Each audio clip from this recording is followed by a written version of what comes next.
Cuman persoalannya yang kurang lengkap, kita nggak belajar bagaimana cara ngambilnya. Nggak tahu infonya ini nyebarnya kemana aja nih. Yang paling repot itu adalah orang bikin usaha duluan. Usaha ini. Memang akan dapat. Cuma karena kita nggak tahu cara menyebarnya, maka masanya lebih lambat cara mendapatinya. Dan itu nggak terukur. Nggak terukur dalam konteks apa? Dalam konteks memetakan aktivitas kita. Kadang-kadang, maaf, waktunya sholat masih sibuk nyari ini. Ya, jadi kita nggak bisa bagi kapan sholat, kapan baca Quran, kapan sedekah, kapan tilawah, kapan ngapalin Quran. Ingat, bahkan Allah langsung menamai ibadah ini dengan ibadah yang sifatnya bisa menambah rezeki. Cuman kadang orang nggak sadar, taunya diambil. Tapi kalau pengertian secara bahasanya sebetulnya bukan berkurang, nambah malah. Nambah. Cuman orang tuh nggak sadar ketika dia mau ditambah rezekinya, dia malah nggak mau. Karena merasanya diambil, dikurangi. Nah, ini yang disebut dengan mustaqarrah. Mustaqar tadi di Quran surah ke-11 ayat ke-6. Ini yang disebut mustauda'ah. Ya, menyebar. Di mana dia tersembunyi itu? Hanya Allah yang tahu. Makanya antum kan beraktivitas kan? Ada yang berdagang, ada yang kerja jadi karyawan, jadi gini, di pengusaha macam-macam untuk mendapatkan apa? Itu yang menyebar ini. Ya. Dan menariknya antum kan minta kepada Allah, ya kan? Bahkan setiap dalam sholat.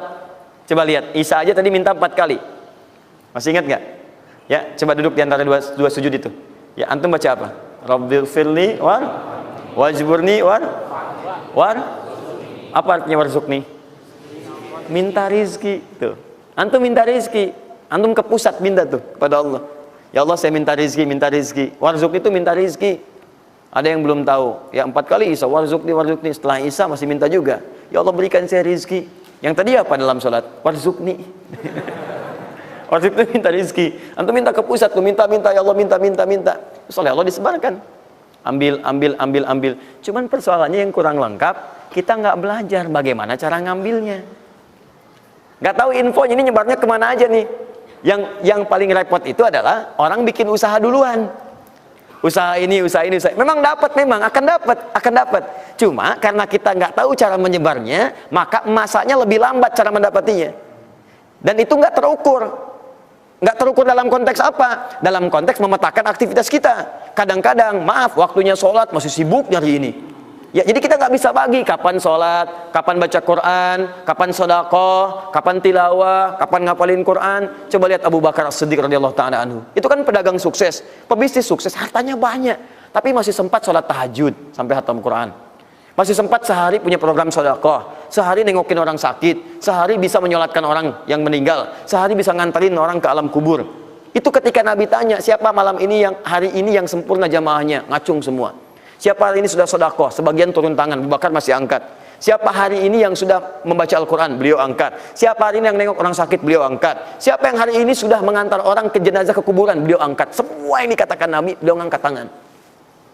Nah, pertanyaan saya itu bagaimana cara manage aktivitasnya?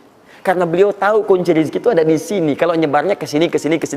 Maka beliau atur aktivitas ibadah saya ini yang ke sini. Yang rezeki ini yang ini. Atur waktunya kapan mendapatkan yang ini, kapan dapat yang lain. Yang paling dahsyat ini nanti yang akan kita bahas. Ada rezeki bahkan yang belum dicari, dia sudah datang min haitsu la yahtasib, dari sisi yang tidak dia ketahui.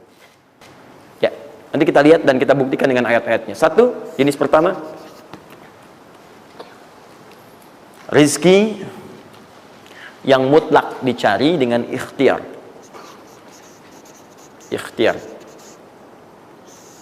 Dalam tanda kurung usaha. Dalilnya Quran surah 53 ayat 39. Quran surah 53 ayat 39. Ya, malam ini insya Allah saya buka pintu yang pertama adalah pintu ikhtiar. Ya. Ya, jadi antum kalau sudah tahu pintunya, nggak usah dari pintu ke pintu antum mengetok untuk menawarkan nama. Ya. Karena ada yang dari pintu ke pintu, kok coba tawarkan nama gitu, nggak usah gitu. Udah tinggal antum ini kan aja ini. Udah. Satu, ikhtiar lewat usaha. Turunan dalilnya, turunannya. Satu, Quran surah kedua ayat 168.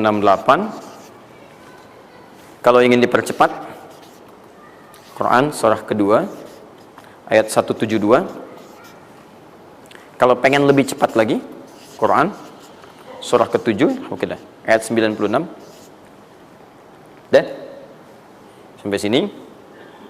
Nah, kalau terjadi semacam terlihat ya pelambatan, maka ada teori. Jangan dilihat sebagai pelambatan, tapi dilihat sebagai percepatan akumulasi. Ya, akumulasi supaya terkumpul lebih banyak pada saat antum membutuhkannya. Ya, nanti kita lihat dalilnya di Quran surah 46 ayat ke-15. Ya, ini wajib hafal ya. Tenang aja, pertemuan kita berikutnya kapan? Masih 1 pekan. Gampang. Masya Allah. Orang 3 hari apa 200 ayat Al-Imran. Masa sepekan antum berapa ayat sih ini? Gampang ini. Ayatnya juga pendek-pendek, insya Allah. Ya. Sudah? Jangan dulu dilihat, catat aja dulu. Kalau antum lihat sekarang, antum nanti udah ini duluan. Catat dulu aja. Sudah? Udah ya? Baik, ini udah. Nah, sekarang turunannya, kan ini baru intinya. Turunan amalannya. Ini wajib antum kerjakan. 1, di turunan amalannya. Quran surah ke-17 ayat 78 sampai 82. Ini wajib antum kerjakan. Demi Allah saya katakan wajib antum kerjakan. Kalau ini antum gak usah hafalkan untuk dites. Ini gak akan dites, insya Allah. Tapi antum wajib amalkan saat nanti menunaikan ibadahnya. Baca ayat ini. Ya, dites oleh kita sih enggak. Cuman saat antum kerjakan mesti hafal ini saat ibadahnya. Ya. Karena antum akan baca dalam sholat. Ya.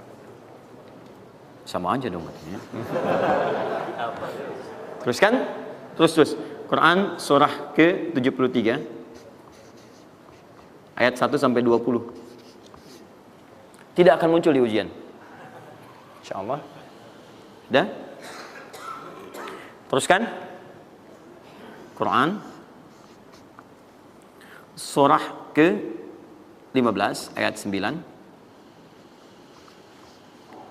Dan Quran surah ke-54 ayat ke-17. 1 ayat saja. Mau 1 ayat, mau 4 ayat? 4 ya, boleh ya? 4 ayat ya, boleh ya? Ayat 17, ayat 22, ayat 32, ayat 40. 4 ayat. Insya Allah saya bermohon kepada Allah 4 ayat ini bunyinya sama supaya memudahkan hafalan antum.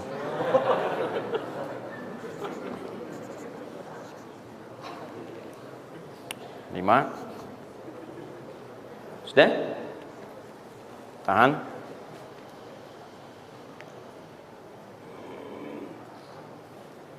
Sudah? 5. Amalkan yang Quran surah ke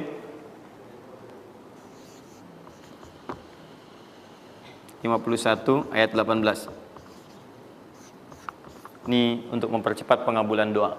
Jadi kalau antum minta seketika.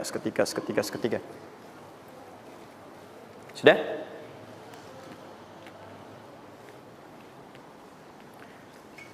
Mau saya kasih bonus gak? Enggak, bonus ini sifatnya spesial. Bahkan ketika antum mengerjakan, rezeki itu bisa datang. Dan saya langsung berikan contohnya. Tapi kalau ini saya tuliskan, wajib hafal. Siap ya? Karena ini tawarannya tinggi, ya. Pilih mana? Enggak saya kasih, antum cari sendiri, atau saya kasih, tapi wajib hafal. Boleh ya? Baik. Dan ini ayat pertama, mana panitia? Lihat ya, ingat baik-baik, ini ayat pertama yang akan menguji. Jadi password kunci pertama untuk masuk pekan depan, ayat yang ini. Quran, surah ketiga Al-Imran,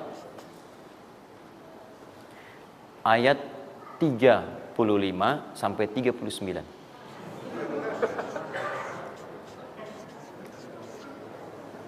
Gampang ya? Alhamdulillah. Yang akan diuji hanya ayat 37-nya, 38 dan 39-nya. Yang diujinya 37, 38 dan 39. Panitia boleh acak mau tanya yang mana dulu ya. Tapi itu ayat yang pertama, yang selanjutnya 3 ayat berikutnya bebas pilih. Sudah? Nah, ini bagian pertama. Satu, rizki yang didapatkan dengan ikhtiar. Kedua, rizki yang didapatkan dengan bersyukur. Dua, dengan syukur.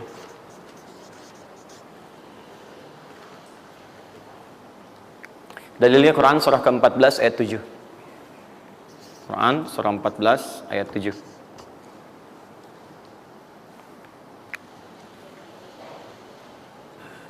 Yang saya kotaki itu yang dihafal ya. Yang saya kotaki itu yang dihafal.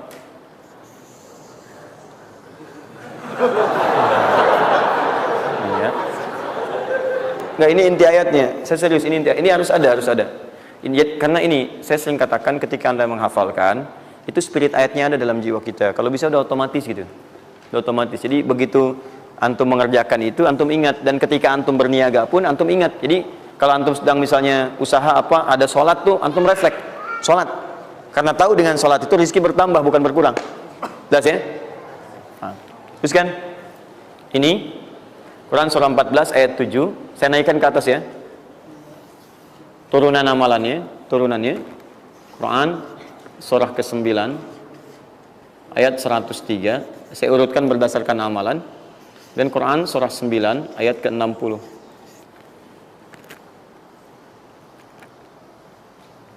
Sudah? Ingat, bahkan Allah langsung menamai ibadah ini dengan ibadah yang sifatnya bisa menambah rezeki. Cuman kadang orang nggak sadar, taunya diambil. Tapi kalau pengertian secara bahasanya sebetulnya bukan berkurang, nambah malah. Nambah. Cuman orang tuh nggak sadar ketika dia mau ditambah rezekinya, dia malah nggak mau. Karena merasanya diambil, dikurangi. Ya, nanti kita akan lihat. Jangan lu dibuka ayatnya, Pak, ya. Itu saya. Nah, tawaran saya yang kedua nih. Ya, ini kan tadi tawaran pertama. Mau nggak saya kasih bonus lagi? Nah, saya serius. Ketika Anda kerjakan, penambahannya langsung minimal 700 kali lipat nilainya. Mau? Alhamdulillah. Sama, ini 3, ini pun harus 3. Ya. Quran surah kedua ayat 261 sampai 263. Nah, ini saya kotakin.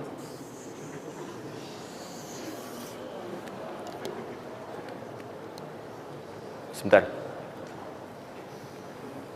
Quran surah kedua ayat 261 sampai 263. Saya mohon izin ya, saya lihat dulu satu. Supaya nggak online maksud saya. Pokoknya Anda online ada masalah dengan saya nanti. Nanti saya kasih di akhir, rumus cepat menghafalkan. Sudah? Tahan. 2. Nah, yang ketiga, nanti saya simpan dulu aja supaya Anda fokus yang ini dulu untuk berlatih selama sepekan. Ya, berlatih selama sepekan. Supaya nanti, karena yang ketiga ini lebih cepat lagi. Lebih cepat. Saya khawatir Anda melakukan lompatan langsung pada yang ketiga. Nah, persoalannya kita mesti berurut karena yang satu dengan dua ini keduanya saling bersinergi. Begitu yang kedua udah dapet, yang ketiga lebih mudah. Ya, karena sudah punya kebiasaan dari yang pertama tadi. Kalau saya munculkan yang ketiga sekarang, maka persoalan terbesarnya adalah kebanyakan orang nanti akan meninggalkan yang ini yang paling bahaya. Semuanya pada di masjid aja gitu kan, dan sebagainya. Jadi nggak ada di kantor kosong, di bank kosong. Jadi hilanglah kehidupan di muka bumi. Ya. Jelas ya? Nanti kalau ini udah enak, nanti saya turunkan ini yang dikejar oleh sahabat kemudian. Sampai Utsman bin Affan, Abdurrahman bin Auf tuh hobinya cuma nungguin tahajud aja. Nungguin tahajud, datang. Bukan nggak kerja. Karena semuanya sudah melewati batas ini. Ini udah selesai, mereka pindah pada level yang ketiga. Itu kalau tiap malam lomba, dikisahkan oleh Imam An-Nawawi dalam kitabnya Tibyan, itu lomba dengan Abdurrahman bin Auf, Tamim Ad-Dari, itu tiap malam paling minimal sekali khatam Al-Quran dalam tahajudnya. Tapi dahsyatnya, besoknya, sekiannya itu selalu datang. 60, kalau kita sekarang 60 kontainer datang, isinya emas, perak, berlian, macam-macam. Ya, kebayanglah kalau ke PTM datang 60 kontainer isinya emas, perak. Makanya nggak ada yang dikasih lagi sekarang. Ini yang saya mohon maaf ya, mungkin teman-teman yang lain punya kebiasaan. Saya tuh kalau ada ulama atau yang lain baik, saya contohkan dari sana. Tapi kalau nggak ada atau ada pengalaman kita yang baik yang kira-kira tidak menghadirkan perasaan yang berlebihan, saya bagi, mungkin antum bisa ikuti. Nah, saya coba membiasakan yang orang-orang dulu biasakan, guru-guru saya biasakan, dan itu pengaruhnya sangat dahsyat. Kalau antum mau lebih cepat lagi, biasakan begini. menerima pendapatan dari manapun, walaupun bukan gaji atau apapun, cobalah antum keluarkan dari situ, niatkan sebagai sedekah. Saya ulang ya, menerima berapa peser pun dari manapun pendapatan, coba antum keluarkan sebagai sedekah. Misal 2,5%, 5%, keluarkan aja bagi siapa. Demi Allah saya katakan, begitu antum kerjakan itu karena Allah, maka Allah akan merawat anda dan menjadikan dunia kecil bagi anda. Apapun yang anda butuhkan ada dan kecil sekali. Dan anda sudah nggak melihat, nggak ada nilainya tuh dunia itu. Ya, jadikan kebiasaan itu. Kalau ada pakaian sudah anda pakai, datang lagi yang baru, ini yang lama kasih aja, yang layak dipakai dan sebagainya. Seperti itu biasakan. Begitu anda biasakan, nanti Allah jadikan kecil dunia bagi pandangan anda. Ada nilainya. Dah. Paham ya? Itu kalau antum mau ikuti silahkan, atau kalau mau bertahan di yang pokok silahkan. Saya sudah katakan, saya tidak akan menambah waktu lagi karena sudah jam 10, pas 12 menit dari apa yang saya minta. Dan saya tutup dengan kalimat, kalau ingin dimudahkan menghafal ayat-ayat yang disampaikan, maka caranya cuma dua. Satu, yakinkan antum bisa menghafalkannya. Yakin, jangan ragu. Bisa. Yang kedua, anggap mudah. Pokoknya kalau sedang ada merasa susah, mudah. Bisa insya Allah. Ya, siap? Ya, mudah atau susah? Yakin? Berapa ayat tadi? Sedikit. Itu banyak tuh jadi susah. Saya ulang, jangan pulang. Mudah atau susah? Mudah atau susah? Yakin? Nah, berapa ayat? Oh, luar biasa.